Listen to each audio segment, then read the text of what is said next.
Hey guys, welcome back our new blog. तो यहाँ पे हो गई है मेरी सुबह और मैं नहा धो के तैयार। घर का पूरा काम ओवरऑल जो भी काम था मैंने सारा ख़त्म कर दिया। 12 बज गए हैं समथिंग। और यहाँ पे मैं तैयार कर रही हूँ ओम को स्कूल जाने के लिए, क्योंकि ओम का स्कूल का टाइम हो रहा है। लेकिन ओम को एंड टाइम पे ही होमवर्क करने की आदत है। वैसे तो मैंने उसका होमवर्क पूरा कंप्लीट करा दिया था, लेकिन उसका हाफ पेज बाकी था, तो वो वहाँ पे हैंड राइटिंग कर रहा है और मैं उसके बाल वगैरह वहीं पे बना रही हूँ, क्योंकि स्कूल का टाइम ना जस्ट हो ही गया। क्योंकि तो वो एंड टाइम पे होमवर्क करता है, तो इसलिए मुझे बैठे बैठे ही उसकी हेल्प करके होमवर्क तो नहीं करना है मुझे, लेकिन उसको तैयार करना है। तो मैं उसको तैयार कर दूंगी और उसके बाद उसको स्कूल भेज के मैं होंगी फ्री। तो घर के काम तो सुबह सुबह में मैं पूरे ख़त्म कर देती हूँ। 12 बजे तक खाना पीना जो भी होता है सब कुछ ओवरऑल खा पी के फ्री होना होता है। और ओम को 12:30 बजे स्कूल भेज देती हूँ। तो बाकी घर की क्लीनिंग, किचन की क्लीनिंग, बर्तन वगैरह वो सब धो के उसके बाद ही मैं स्टडी के लिए बैठ पाती हूँ, क्योंकि इतना काम तो घर में सबके घर में होता है, क्योंकि वो ज़रूरी है और खाना पीना बनाना ही पड़ता है। तो यहाँ पे मैं फाइनली 1 बज गया और मैं बैठ गई हूँ स्टडी करने। और 1-2 घंटे की मैं यहाँ पे स्टडी करूँगी। पहले जीके पढ़ूँगी, बाद में देखती हूँ क्या करती हूँ, इंग्लिश पढ़ती हूँ या फिर कुछ और। तो हर काम को ना टाइम पूरा निकाल के, अपना समय का मोल समझ के, समय को निकाल के यहाँ पे अपनी स्टडी करना स्टार्ट कर दिया है मैंने। क्योंकि ये टाइम का मैंने टारगेट बना रखा है कि हर कंडीशन में मुझे 1 बजे बैठना ही बैठना। अगर टाइम से थोड़ा भी पीछे हो जाता है ना, तो वो टाइम निकल गया। किसी ने खूब कहा है कि अगर परसों बोला तो बरसों गए, कल कहा तो टल गया, आज किया तो राज किया। मतलब जो काम आज करना है उसको आज ही ख़त्म कर दो। कल के लिए कुछ और काम बहुत सारे पड़े हैं, उनको करना है। मतलब कल के लिए बहुत सारी पढ़ाई बाकी है, वो कर लेना। लेकिन आज जो भी सिलेबस लेके बैठे उसको ख़त्म करना है। ये नहीं कि मैंने यहाँ पे 1 घंटे का टारगेट बनाया तो मैं बस यहाँ पे 1 ही घंटा पढूं। मैं यहाँ कोशिश करूँगी कि जो भी मैंने चैप्टर उठाया उसको मैं पूरा कंप्लीट करूँ, वो पेज पूरा ख़त्म करूँ। और उसके बाद ही मैं दूसरा जो भी मैं पढ़ना चाहूँगी वो मैं उसको ख़त्म करूँगी।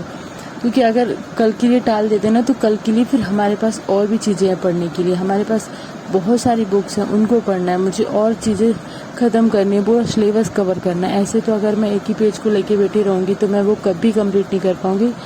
इसलिए यहाँ पे मैं फटाफट स्टडी करके थोड़ा सोचूंगी कि क्यों जो भी चैप्टर अभी उठाया उसको पूरा ही ख़त्म करना है। ऐसा नहीं कि बस थोड़ा थोड़ा पढ़ के ही ख़त्म कर दूँ। और मुझे पढ़ते पढ़ते में ही योगी जी ने बोला जाओ।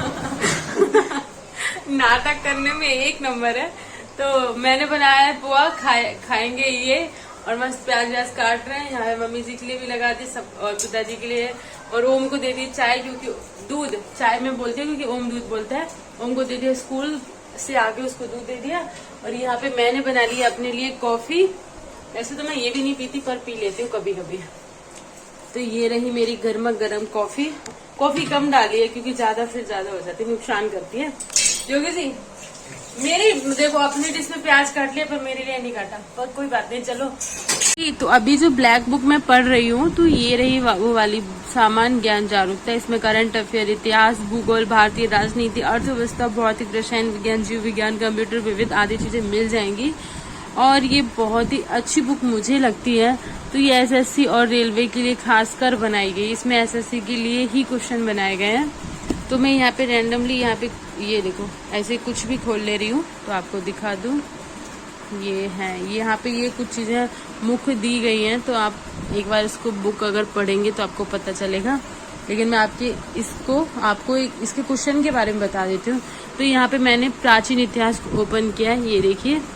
अब इसमें मैं वैदिक काल ये रहा ना, वैदिक काल के जितने भी इम्पोर्टेंट क्वेश्चन बनते हैं वो सारे यहाँ पे दिए गए हैं। और इसके समथिंग 51 क्वेश्चन दिए गए हैं। मतलब वेरी इम्पोर्टेंट भी तब जो क्वेश्चन एसएससी में पूछे जा चुके हैं पहले, वही क्वेश्चन दिए गए इसमें। ये रहे, तो जैसे दिखा दूं आपको। कुछ वेदांग नहीं है, पूर्व मीमांसा। और भारत की जाति व्यवस्था किसके लिए बनाई गई थी? श्रम एवं व्यावसायिक विभाजन के लिए। तो आप क्वेश्चन देख के समझ जाएंगे, इस प्रकार के यहाँ पे क्वेश्चन दिए गए हैं। तो इसको जब भी मेरा मन करता है रैंडमली उठा के इसको मैं पढ़ लेती हूँ। और मुझे लगता है कि हाँ, ये क्वेश्चन काफ़ी इम्पोर्टेंट है। क्योंकि अगर आप जब कोई भी जीके की बुक्स पढ़ते हो ना, तो बुक्स ख़त्म करने के बाद आपको लगता है कि अब मैं कहाँ से क्वेश्चन लेके आऊँ, मतलब सॉल्व कैसे करूँ। तो या तो फिर मैं ये वाली जीएस निकाल लेती हूँ, सामान्य ज्ञान, यहाँ पे भी ऑब्जेक्टिव क्वेश्चन मिल जाएंगे आपको बहुत सारे। भारतीय इतिहास है ना, तो काफी लोगों के पास होगी, अगर नहीं हो तो अपने हिसाब से परचेज कर सकते हैं। ये है लूसेंट की, और इसका मेरे पास इतिहास मतलब थ्योरिकल भी है।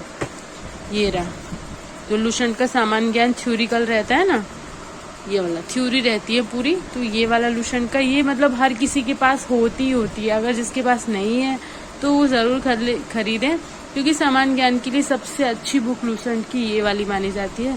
तो मैं इसे तो पढ़ती हूँ, और इसकी मेरे पास ऑब्जेक्टिव भी है, ये वाली वस्तुनिष्ठ सामान्य ज्ञान, तो ये भी बहुत अच्छी है। इसके अलावा जैसे एसएससी की जो क्वेश्चन पूछे जा चुके हैं, ओल्ड क्वेश्चन इसमें दिए गए, तो ये वाली बुक्स भी मुझे काफ़ी ज़्यादा हेल्पफुल लगी, तो इसलिए आप लोगों के साथ भी शेयर कर देती हूँ। यह है आधुनिक इतिहास संविधान सभा के बारे में। तो यहाँ पे भी ये देखो वेरी इंपॉर्टेंट क्वेश्चन दिए गए हैं, काफ़ी अच्छी भी 26 हैं। फिर यहाँ पे विविध दिया गया, ऐसे अलग अलग चीज़ें दी गई हैं। जैसे ये है ब्रिटिश अधिनियम और नीतियाँ, है ना। तो ठीक है, मैं इसे अपना सामान्य ज्ञान, ये तीनों मेरे पास बुक है, इनसे कवर कर लेती हूँ। एक मेरे पास और है, कल मैं आपको दिखा दूंगी कल वाले ब्लॉग में।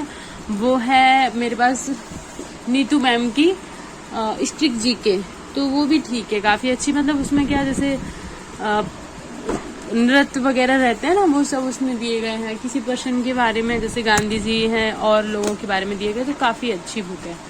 तो चलो फिर से पढ़ाई करते हैं स्टार्ट। आप लोगों के साथ भी दे दिया मैंने रिव्यू। मेरी बुक्स फट भी गई है पढ़ के नहीं, इतना नहीं पढ़ती हूँ, पर ठीक है, फट जाती है बुक्स कभी कभी।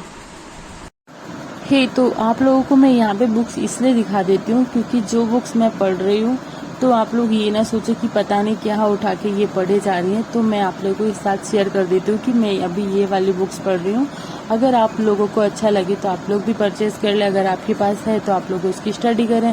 कई बार क्या होता है कि हमें लगता है कि ये पता नहीं बुक्स अच्छी है या नहीं है, तो अगर दूसरों को देखते हैं ना तो लगता है कि हाँ ये बुक्स हमारे पास भी है, तो मैं इसे पढ़ लेता हूँ और उसको पूरी पढ़ने के बाद पूरी बुक्स को ख़त्म कर दूँ। और ऐसे कभी कभी वो बुक्स बहुत ज़्यादा साइड में रखी रहती, पता ही नहीं चलता कि हमारे पास है और मुझे इसे पढ़ना भी है। तो इसलिए अगर आपके पास है ये वाली बुक्स तो इससे भी पढ़ के देखो, क्योंकि ये बुक्स मुझे बहुत अच्छी लगती है, क्योंकि इसमें जीके बहुत ज़्यादा अच्छे से दिया गया, ये ब्लैक बुक में भी और लूसेंट के पास। तो मुझे लगता है हर किसी के पास होना ही चाहिए, लेकिन बहुत ज़्यादा थ्योरी चाहिए तो फिर आप अलग अलग से भी ले सकते हैं।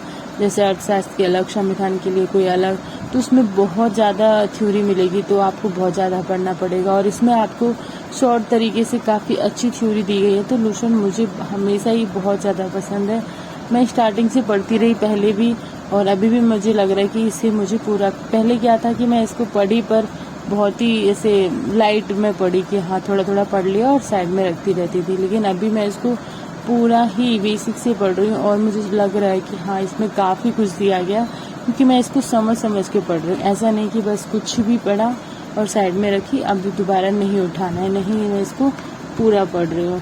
तो कैसा लगा मेरा छोटा सा ब्लॉग? अच्छा